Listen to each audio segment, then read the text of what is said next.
ونتوكل عليه ونعوذ بالله من شرور أنفسنا ومن سيئات أعمالنا من يهده الله فلا مضل له ومن يضلل فلا هادي له وأشهد أن لا إله إلا الله وأشهد أن محمدا عبده ورسوله بلغ الرسالة وأدى الأمانة ونصح الأمة وجاهد في الله حق جهاده وترك على المحجة البيضاء ليلها كنهارها لا يزيغ عنها إلا هالك. أما بعد فإن خير الكلام كلام الله وأحسن الهدى هدى محمد صلى الله عليه وسلم وشر الأمور محدثاتها وكل محدثة بدعة وكل بدعة ضلالة وكل ضلالة في النار. قال الله تبارك وتعالى في كلامه المجيد والفرقان الحميد بعد أعوذ بالله السميع العليم من الشيطان الرجيم بسم الله الرحمن الرحيم قد أفلح المؤمنون الذين هم في صلاتهم خاشعون. وعن أبي هريرة رضي الله تعالى عنه قال النبي صلى الله عليه وسلم من قال حين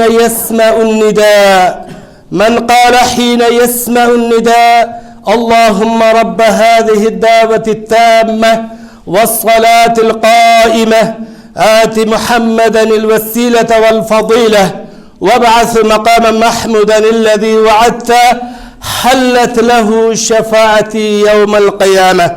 رواه البخاري. وعن أبي هريرة رضي الله تعالى عنه قال النبي صلى الله عليه وسلم ألا أدلكم على ما يمحو الله به الخطايا ويرفع به درجات؟ قالوا بلى يا رسول الله. قال النبي صلى الله عليه وسلم إسباغ الوضوء على المكاره وكثرة الخطى إلى المساجد وانتظار الصلاة بعد الصلاة فذلكم الرباط. رواه مسلم. الحمدللہ والشکر للہ. ساری حمد و ثنا کبریائی بڑائی بزرگی تحمید و تقدیس و تمجید اس اللہ رب العالمین احکم الحاکمین کے لیے لائق و زیبا و سزاوار ہے جو تنہا اکیلا ساری کائنات کا ساتوں آسمان ساتوں زمین اور ان کے بیچ جتنی بھی چیزیں ہیں ساری چیزوں کا خالق و مالک رب کائنات کی ذات ہے. اس اللہ رب العالمین احکم الحاکمین کی جتنی بھی تعریفیں بیان کی جائیں حمد و ثنا بیان کی جائیں ستائش بیان کی جائے کم اور تھوڑی ہے کیونکہ اللہ رب العالمین کی ذات ایک بے مثل ذات ہے. اللہ رب العالمین کی طرح کوئی نہیں ہے اور وہ سننے والا اور دیکھنے والا ہے. لیس کمثلہ شیء وہو السمیع البصیر. اللہ رب العالمین کی طرح کوئی نہیں ہے اور وہ سننے والا اور دیکھنے والا ہے.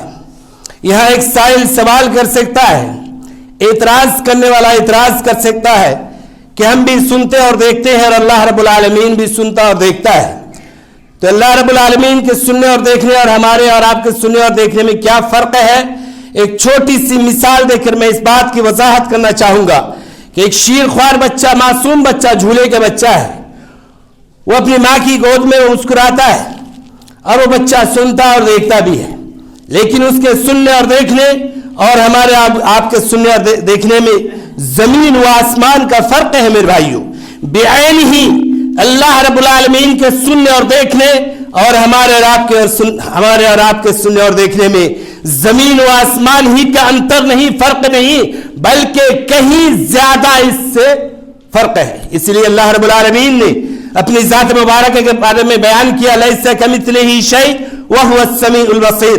اللہ رب العالمین کی طرح کوئی نہیں ہے اور وہ سننے والا اور دیکھنے والا ہے.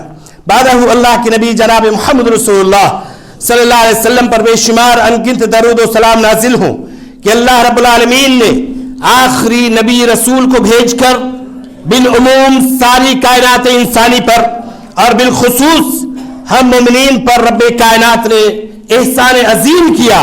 اسی چیز کو اللہ رب العالمین اپنی کتاب مبین قرآن حکیم کے اندر سورہ آل عمران کے اندر یہ بیان فرماتا ہے لقد من اللہ علی المؤمنین اذ بعث فیہم رسولا من انفسہم یتلو علیہم آیاتہ ویزکیہم ویعلمہم الکتاب والحکمہ وان کانوا من قبل لفی ضلال مبین. تحقیق یقیناً ہم نے مومنین پر بہت بڑا احسان کیا, احسان عظیم کیا. احسان عظیم کس صورت میں کیا؟ ہمیں میں سے ایک رسول بھیج کر اللہ تعالیٰ نے ہم مومنین پر بہت بڑا احسان کیا. اور اللہ رب العالمین نے اپنے نبی اور رسول کو بھیج کر بہت ساری ذمہ داریاں رکھی. ان ذمہ داری میں سے 4 ذمہ داریاں اللہ تعالیٰ نے اس آیت کریمہ کے اندر بیان کیا. پہلی ذمہ داری یتلو علیہم آیاتہ, میری آیتوں کو پڑھ پڑھ کر سنانا میرا نبی رسول کا کام ہے.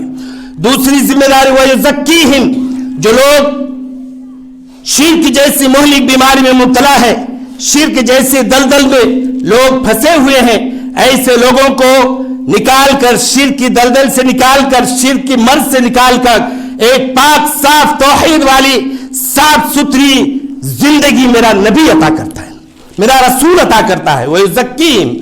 تیسری ذمہ داری وَيُعَلِّمُهُمُ الْكِتَابَ, اور کتاب کی تعلیم یعنی قرآن حکیم کی تعلیم دینا میرا نبی کا کام ہے, میرا رسول کا کام ہے. والحکمہ, چوتھی ذمہ داری جو آیت کریمہ کے اندر اللہ نے بیان کیا, اور حکمت اور دانائی اور عقل مندی کی باتیں سکھانا میرا نبی کا کام ہے. وَإِن كَانُوا مِن قَبْلُ لَفِي ضَلَالٍ مُبِينٍ. اور اللہ کے نبی کی بعثت سے پہلے, اللہ کے نبی کے آنے سے پہلے ساری کائنات انسانی سری گمراہی پر گامزن تھی, بھٹک رہی تھی. ایسے نبی برحق کو بھیج کر اللہ رب العالمین نے ہم مومنین کے اوپر بہت بڑا احسان کیا. تو ایسے نبی برحق پر اللہ تعالیٰ کی رحمتیں اور برکتیں نازل ہوں.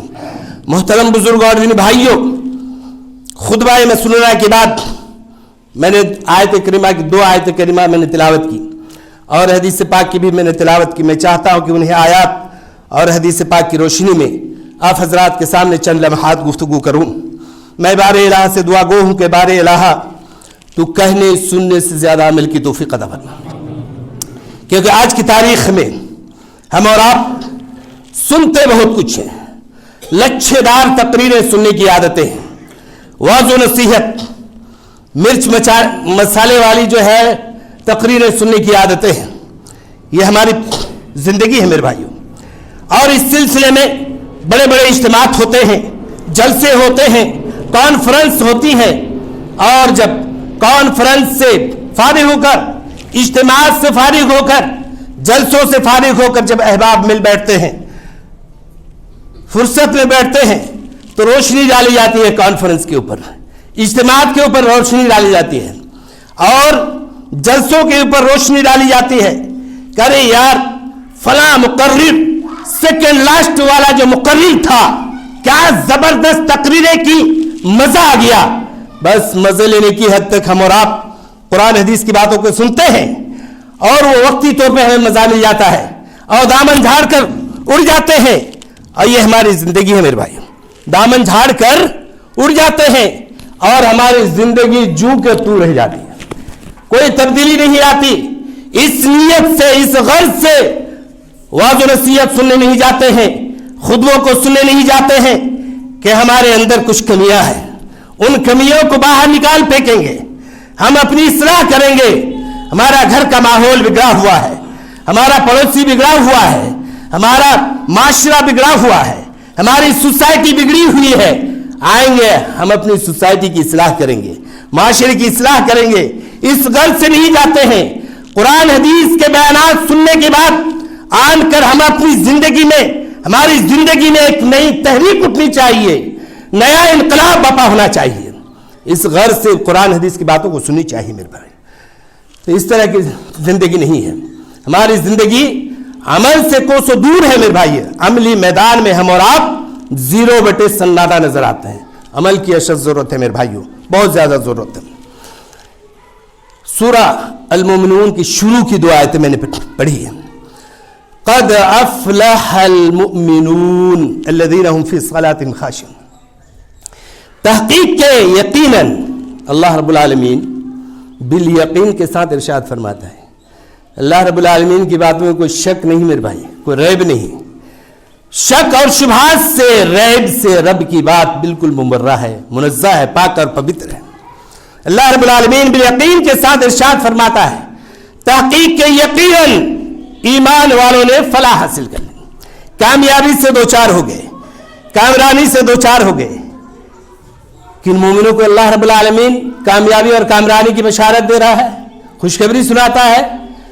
آگے سنتے ہیں، الذین هم فی صلاتہم خاشعون، جو لوگ اپنی نمازوں میں خشوع اور خضوع اختیار کرتے ہیں، ایسے مومنین کے لیے کامیابی کامرانی کی بشارت، خوشخبری رب کائنات دے رہا ہے۔ میرے محترم بزرگوں اور دین بھائیوں، خشوع اور خضوع کی کیفیت کیا ہونی چاہیے؟ آیا ایک مصلی نمازی نماز پڑھنے کے لیے آتا ہے مسجد میں، اپنی گردن کو جھکا کر نماز پڑھتا ہے، اس کا نام خشوع اور خضوع ہے؟ آیا ایک مصلی نماز پڑھنے کے لیے آتا ہے مسجد میں، آن کر اپنی کمر کو جھکا کر نماز پڑھتا ہے، اس کا نام خشوع اور خضوع ہے؟ خشوع اور خضوع کسے کہتے ہیں؟ آئیے دربار رسالت میں نبی کی عدالت میں اس مسئلے کو پیش کرتے ہیں۔ نبی کی عدالت کیا تحقیق پیش کرتی ہے؟ آئیے سنتے ہیں۔ اللہ اکبر، بہت لمبی حدیث ہے، مسلم شریف کی روایت ہے اور صحیح ترین روایت ہے میرے بھائی، کوئی ضعیف روایت نہیں، موضوع روایت نہیں، من گڑت روایت نہیں، اور راوی حدیث عمر بن خطاب رضی اللہ تعالیٰ عنہ ہے، اور یہ حدیث جبریل سے بھی مشہور ہے عند العلماء عند المحدثین، حدیث جبریل سے بھی مشہور ہے یہ حدیث علماء کے نزدیک اور محدثین کے نزدیک۔ صحابہ کرام واقعہ بیان کر رہے ہیں، اللہ کے نبی کی صحبت میں صحابہ کرام کی محفل اور مجلس لگی رہتی تھی، ہر وقت اللہ کے نبی کی صحبت سے صحابہ کرام کی جماعت فیضیاب ہوتی رہتی تھی۔ تو صحابہ کرام واقعہ بیان کری، ایک موقع پر ایک اجنبی انسان کی آمد ہوتی ہے، مسافر کی آمد ہوتی ہے، اور صحابہ کرام بیان کر رہے ہیں کہ ہم میں سے کوئی شخص اس شخص کو پہچانتا بھی نہیں ہے، اور ایک دور دراز سفر طے کر کے آتا ہے تو مسافر سفر کا مارا ہوتا ہے، اس کے اوپر بہت سارے سفر کے جو ہے آثار نمایاں ہوتے ہیں، ظاہر ہوتے ہیں، بہت ساری نشانیاں ہوتی ہیں، اس کا لباس گندا ہوتا ہے، اس کے بال پراگندہ ہوتے ہیں، اور شکل صورت سے معلوم پڑ جاتا ہے کہ ابھی جو ہے فلاں جگہ سے سفر کر گیا ہے۔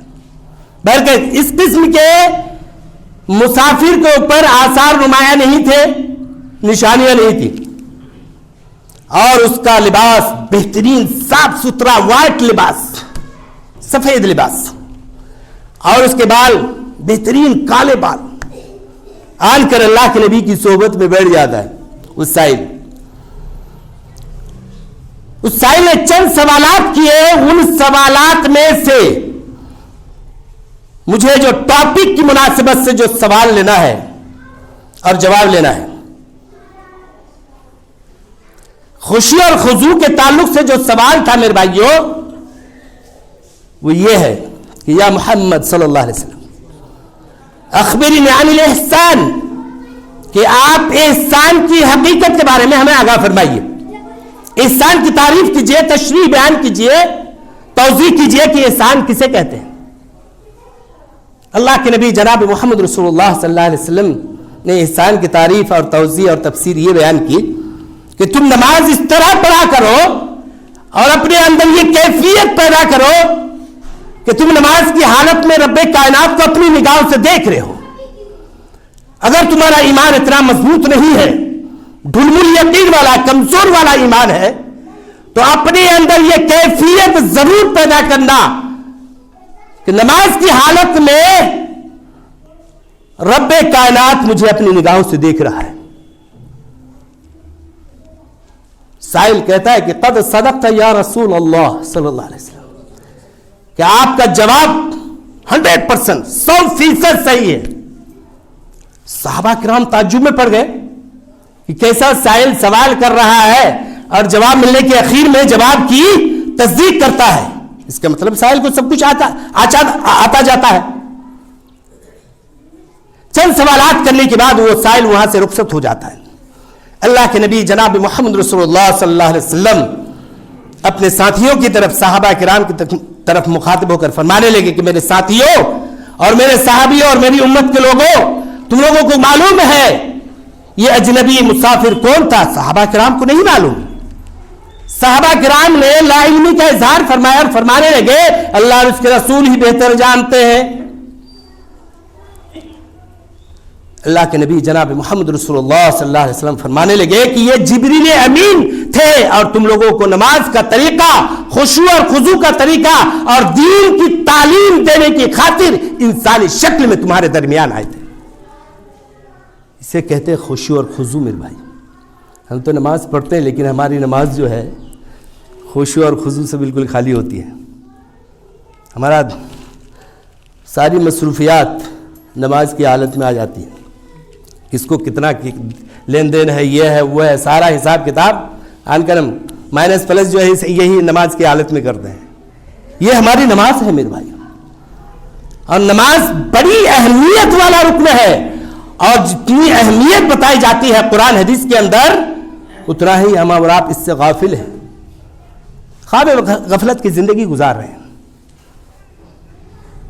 من صلی البردین دخل الجنہ، جس شخص نے 2 ٹھنڈی نمازوں کو ادا کی وہ جنت میں داخل ہو گیا.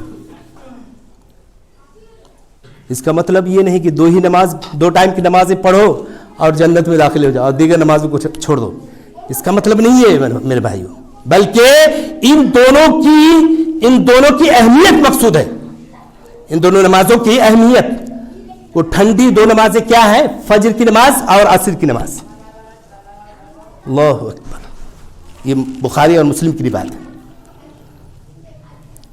اور عصر کی نماز حافظوا علی الصلوات والصلاۃ الوسطی، بالعموم جتنی بھی نمازیں ہیں ساری نمازوں کی حفاظت کرو، اور بالخصوص درمیان والی نماز کی، وہ درمیانی نماز کیا ہے؟ عصر کی نماز ہے. بخاری مسلم کی روایت ہے، خندق کھوتے کھوتے اللہ کے نبی اتنے بیزی ہو گئے، اللہ اکبر. اللہ کے نبی جناب محمد رسول اللہ صلی اللہ علیہ وسلم کی سیرت کا مطالعہ کرو میرے بھائیوں، ان کی سیرت کا جائزہ لو اور ان کی سیرت کو اٹھا کر دیکھ لو. اللہ کے نبی نے کبھی بھی انتقام نہیں لیا، بد دعا نہیں کی. سن 8 ہجری کا واقعہ حضرات کے سامنے ہوگا. سارے مجرمین آپ کے سامنے دست بستہ کھڑے ہیں، بے بس بے کس کھڑے ہیں. آپ چاہتے تو ایک ایک کا انتقام بدلا لے سکتے تھے، لیکن آپ نے عام معافی کا اعلان کیا. لا تثریب علیکم الیوم انتم الطلقاء، آج کے دن محمد کی طرف سے کوئی گرفت نہیں، کوئی پکڑ نہیں. ساری طاقت موجود ہے، طاقت ہونے کے باوجود بھی آپ نے عام معافی کا اعلان کیا. کبھی آپ نے بد دعا نہیں کی. لیکن جب عصر کی نماز آپ کے وقت سے بے وقت ہو گئی، اللہ اکبر، آپ نے بد دعا کے لیے ہاتھ اٹھا کر آپ نے بد دعا کر دی کہ اللہ، جس طرح ان لوگوں نے مجھے خندق کھودنے میں اتنا بزی کر دیا، مشغول کر دیا، اور میری عصر کی نماز وقت سے بے وقت ہو گئی، یہ اللہ ان کی قبروں کو اور گھروں کو آگ سے بھر دے. آپ نے بد دعا کر دی. اللہ اکبر، کتنی اہمیت والا رکن ہے. اور اللہ رب العالمین ہم مومنوں کو بے شمار ان گنت نیکیوں کا مالک بنانا چاہتا ہے، اجروں کو مالک بنانا چاہتا ہے، لیکن ہم اور آپ اتنے بدنصیب، بدخلق کہ نیکیوں کو لینے کے بجائے گریز کرتے بھاگتے ہیں. بخاری شریف کا واقعہ، اللہ کے نبی کو معراج ہوئی، مشہور واقعہ ہے میرے بھائیوں. اور معراج کی رات میں اللہ تعالیٰ نے اپنے حبیب کو اور آخری امت کو 50 ٹائم کی نمازیں فرض کی. ان نمازوں کو لے کر اللہ کے نبی خوشی خوشی آ رہے تھے. موسیٰ علیہ السلام سے ملاقات ہو جاتی ہے. موسیٰ علیہ السلام نے دریافت کیا پوچھا کہ آپ کو اور آپ کی امت کو رب کائنات نے کیا گفٹ عطا کیا، کیا تحفہ دیا. اللہ کے نبی فرمانے لگے کہ مجھے اور میری امت کو 50 ٹائم کی نمازیں گفٹ کے طور پر، تحفہ کے طور پر عطا کیا. حضرت موسیٰ علیہ السلام تعجباً فرمانے لگے کہ آپ کی امت تو بہت کمزور ہوگی، 50 ٹائم کی نمازیں، یہ بہت ساری نمازیں نہیں ادا کر پائیں گے. میری امت آپ کی امت سے زیادہ قوی اور مضبوط تھی. میری امت پر رب کائنات نے 2 ٹائم کی نمازوں کو فرض کیا تھا کہ میں حقہ ادا نہیں کر پاتی تھی. 50 ٹائم کی نمازیں جائیے تخفیف کرا کر رہے, ڈسکاؤنٹ, کمی. اللہ کے نبی گئے, بار بار کمی ہوتی رہی. اللہ اکبر. 5 ٹائم کی نمازیں جب رہ گئی, موسیٰ علیہ السلام کا اصرار جاری. اللہ اکبر. موسیٰ علیہ السلام کے کہنے پر اور 1-2 بار چلے جاتے تو 5 میں بھی کمی ہو جاتی, لیکن اللہ کے نبی فرمانے لگے کہ اب مجھے شرم آتی ہے, اور رب کائنات کی ذات سے میں کبھی امید کرتا ہوں کہ میری امت ان 5 ٹائم کی نمازوں کو ادا کر لے گی. اللہ اکبر, اللہ اکبر.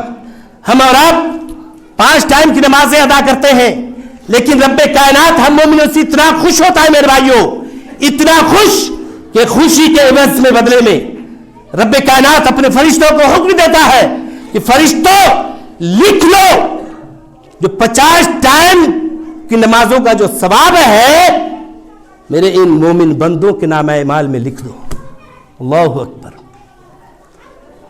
اور مسلم شریف کی حدیث کہ اگر ایک صاحب ایمان مسلمان عشاء کی نماز جماعت کے ساتھ ادا کرتا ہے, جماعت شرط ہے میرے بھائی, اللہ کے نبی نے جماعت شرط لگائی کہ جماعت کے ساتھ ادا کرتا ہے اور پوری رات وہ آرام کی نیند سوتا ہے, پوری رات تہجد کی نماز نہیں پڑھتا ہے, پوری رات عبادت و ریاضت نہیں کرتا, تلاوت نہیں کرتا, بلکہ پوری رات آرام کی نیند سوتا ہے, اور وہی شخص آن کر فجر کی نماز جماعت کے ساتھ ادا کرتا ہے, تو اللہ رب العالمین اس شخص سے اتنا خوش ہوتا ہے میرے بھائیوں, اتنا خوش کہ پوری رات تہجد پڑھنے کا, پوری رات عبادت و ریاضت کرنے کا جو ثواب ہے, اجر ہے, اللہ رب العالمین اس شخص کو عطا فرماتا ہے.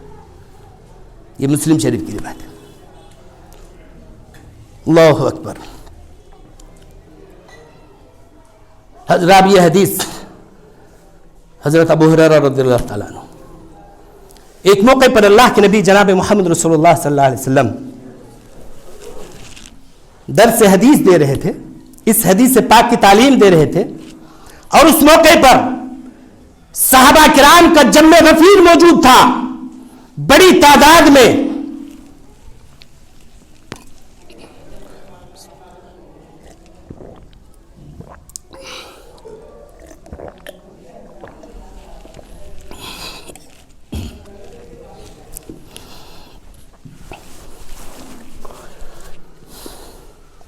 بڑی تعداد میں صحابہ کرام اللہ کے نبی کے دروس سے فیضیاب ہو رہے تھے, مستفیض ہو رہے تھے, فائدہ اٹھا رہے تھے. اللہ کے نبی بیان کر رہے ہیں کہ میرے صحابیوں اور میری امت کے لوگوں, کیا میں تم لوگوں کو ان اعمال کے بارے میں آگاہ نہ کر دوں, اطلاع نہ دے دوں, خبر نہ دے دوں کہ اگر تم لوگ ان اعمال کے مطابق اپنی زندگی کی روٹین بنا لو گے, اپنی زندگی کا معمول بنا لو گے, تو یقین جانو ان اعمال کی برکت سے تمہارے 1-2 نہیں بلکہ ساری خطاؤں کو, ساری لغزشوں کو مٹا دے گا, اور مٹانے کے ساتھ ساتھ رب کائنات تمہارے درجات کو بھی بلند فرمائے گا. اللہ اکبر. صحابہ کرام کی یہی تمنا, یہی چاہت, یہی خواہش کہ اللہ رب العالمین ہمارے جملہ خطاؤں کو معاف فرما دے, اور رب ہم سے راضی ہو جائے, جنت الفردوس کا وارث بنا دے. اور آج کی تاریخ میں میرے بھائیوں ہر ایک صاحب ایمان مسلمان مومن کی یہی تمنا, یہی چاہت, یہی کوشش کہ اللہ رب العالمین ہمارے جملہ خطاؤں کو معاف فرما دے, اور رب ہم سے راضی ہو جائے, اور اس کے عوض میں بدلے میں اللہ رب العالمین ہمیں جنت الفردوس کا وارث بنا دے.